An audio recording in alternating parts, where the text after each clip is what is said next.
Hello there, friends of Unity Joy of Life. Have you ever noticed that people know exactly what they don't want? They don't want debt, they don't want illness, they don't want challenges, they don't want stress, they don't want conflict. But very few people ever clearly write down what they do want. In 1969, Bruce Lee had been rejected for a part that he really wanted. And rightly so. At first he was very disappointed. But instead of giving up, Bruce Lee immersed himself in 3 books. The first one, Think and Grow Rich. You can't go wrong with that. Napoleon Hill. Norman Vincent Peale's The Power of Positive Thinking. And then the third one was Dale Carnegie's book, How to Win Friends and Influence People. Now, Napoleon Hill's book, Think and Grow Rich, had introduced the definite chief aim method, which was something that Bruce Lee would use on an everyday basis. On a piece of paper, he described the person that he intended to become and the life that he intended to live. And then he carried that letter with him wherever he went, and he read it twice a day, sometimes even more. Now, whether you see this as manifestation or prayer or faith or simply just clarity of purpose, that really isn't the point. The point is, Bruce Lee stopped allowing circumstances to define him. Instead, he allowed his vision to define him. And this is what it said. I love this. So, at the top, he put, my definite chief aim. I, Bruce Lee, will be the first highest paid Oriental superstar in the United States. In return, I will give the most exciting performances and render the best quality in the capacity of an actor.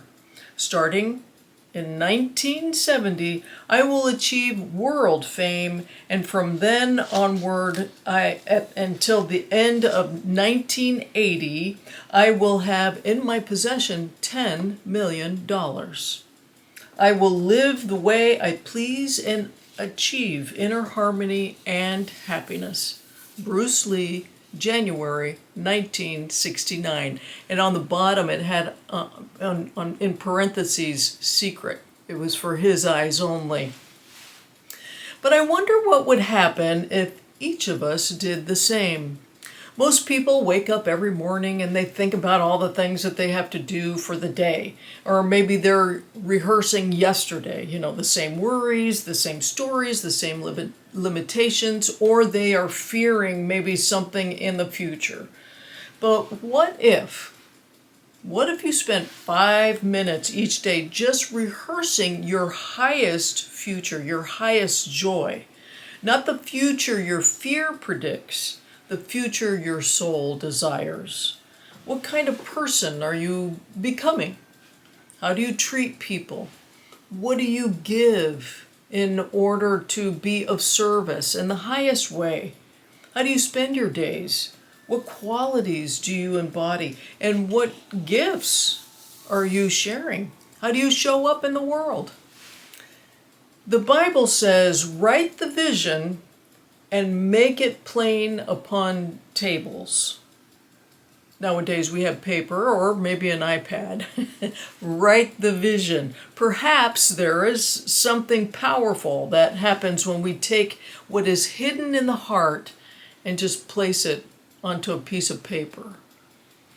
Napoleon Hill introduced this in Think and Grow Rich in 1937, introducing its readers to 1. Write down exactly what you want. Then 2. State when you will achieve it. 3. Declare what you will give in return. And 4.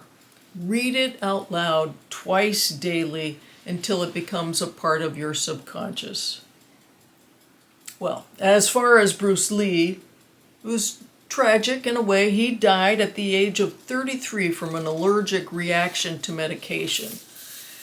He was very close to reaching the $10 million goal, and he did become the highest paid Asian actor of that time. Not bad for a short life.